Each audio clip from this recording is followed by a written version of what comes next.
வணக்கம். நான் ஆனந்த் ஸ்ரீனிவாசன் பேசுகிறேங்க. நிறைய பேர் என்கிட்ட மெயில் அனுப்புகிறாங்க, எனக்கு மெசேஜ் அனுப்புகிறாங்க. நீங்கள் சொன்னீங்க சிப் போடுறோன்னு. நான் சிப்புன்னு சொல்கிறது கரெக்டாக ஒரு மியூச்சுவல் ஃபண்டுன்னு சொல்கிறதுல இண்டெக்ஸ் ஃபண்டை தான் மீன் பண்ணுறேன்.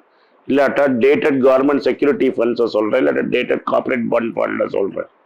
நீங்கள் பாட்டுக்கு ஏதோ ஆனந்த் சார் சொன்னார்னு ஏதோ தானோன்னு ஒரு மியூச்சுவல் ஃபண்டில் போட்டு லாஸ் ஆகிடுச்சு, நாளைக்கு ஆனந்த் சார் சொன்னது வேலை செய்யலைன்னு நினைக்காதீங்க. இது ரீசெண்டாக நடந்த ஒரு ஃப்ராடு கேஸ் மூலமாக நான் சொல்லுறேன்.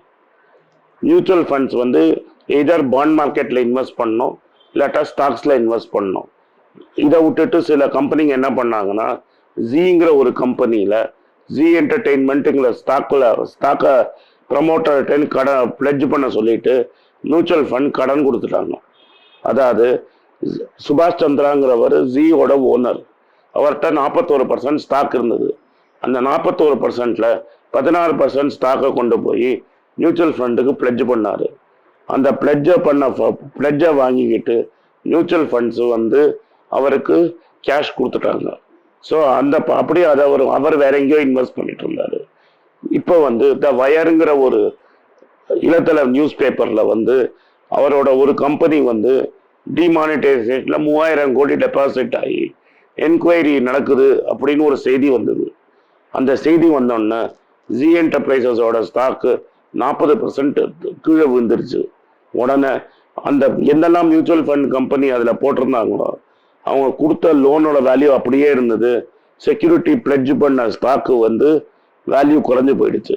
அதாவது 10 கோடி ரூபாய்க்கு ஸ்டாக் கொடுத்துருந்தாங்க, அதுக்கு அகேன்ஸ்டாக 8 கோடி ரூபாய் லோன் கொடுத்துருந்தது. ஆனால் ஓவர் நைட் ஸ்டாக்கோட வேல்யூ 6 கோடி ஆயிடுச்சு.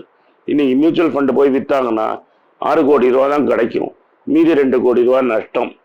ஆனால் இவர் கவர்மெண்ட்டுக்கு ரொம்ப க்ளோஸாக இருக்கணுங்கிறதுனால ஒரு stand still agreement mutual fund தான் சைன் பண்ணியிருக்காங்க.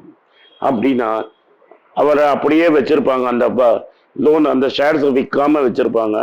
6 மாசத்துல மார்க்கெட்ல இம்ப்ரூவ் ஆயிடுச்சுன்னா அந்த 16% ஸ்டாக்கை கொஞ்சம் கொஞ்சமாக மார்க்கெட்டில் விற்று ஃபுல் பணத்தையும் வட்டியோட வாங்கிடுவோம் அப்படின்னு ஒரு அக்ரிமெண்ட் போட்டிருக்காங்க.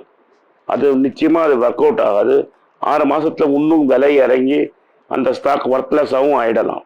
இதனால தான் சொல்கிறேன், மியூச்சுவல் ஃபண்டுன்னு நான் சொல்லுது இண்டெக்ஸ் ஃபண்டோ இல்லை லாங் டேட்டட் கவர்மெண்ட் செக்யூரிட்டிஸோ. உங்களுக்கு ஏதாவது சந்தேகம் எந்த மியூச்சுவல் ஃபண்டில் போடணும்னு நினச்சிங்கன்னா எனக்கு இமெயிலோ இல்லை கீழே இருக்கிற ஸ்பேஸ்லேயோ கமெண்ட்ஸில் அமைச்சிங்கன்னா எங்கள் டீம் உங்களுக்கு பதில் சொல்லுவோம். நீங்கள் தேவையில்லாமல் எங்கேயோ கொண்டு போய் போட்டு மியூச்சுவல் ஃபண்டில் சிப்பு போட்டு ஆனந்த் சார் சொன்னார் அதனால இந்த மியூச்சுவல் ஃபண்டை நான் சிப் போட்டேன், நாளைக்கு எனக்கு லாஸ் ஆகிடுச்சுன்னு சொல்லாதீங்க. அதனால் யோசிச்சு இன்வெஸ்ட் பண்ணுங்கள். மியூச்சுவல் ஃபண்ட்லேயும் ஃப்ராட்லாம் நடக்கும், கேர்ஃபுல்லாக இருங்க. இந்த வீடியோ உங்களுக்கு பிடிச்சிருந்தா சப்ஸ்கிரைப் பட்டனை அமுத்துங்க, உங்கள் ஃப்ரெண்ட்ஸ் அண்ட் ரிலேட்டிவ்ஸ்கிட்ட ஷேர் பண்ணுங்கள். இந்த பெல் ஐக்கானை தட்டி விடுங்க. ஸோ தட் புது வீடியோ நாங்கள் போட்டால் உங்களுக்கு நோட்டிஃபிகேஷன்ஸ் வரும். உங்களுக்கு ஏதாவது சந்தேகம் இருந்ததுன்னா கீழே இருக்கிற கமெண்ட் செக்ஷன்ஸில் எழுதுங்க. இல்லாட்டா நாங்கள் ஒரு இமெயில் ஐடி கொடுத்துருக்கோம், அந்த இமெயில் ஐடிக்கு எனக்கு ஒரு மெயில் அனுப்பிச்சிங்கன்னா நான் திரும்பி பதில் சொல்லுவேன். இது 7 நாளில் டெஃபினட்டாக உங்களுக்கு பதில் வந்துடும். இமெயில் அனுப்புங்க, கீழே கமெண்ட் செக்ஷனில் பண்ணிக்கிட்டே இருங்க. என்ன சந்தேகம் இருந்தாலும் என்னை கேட்கலாம். நன்றி, வணக்கம்.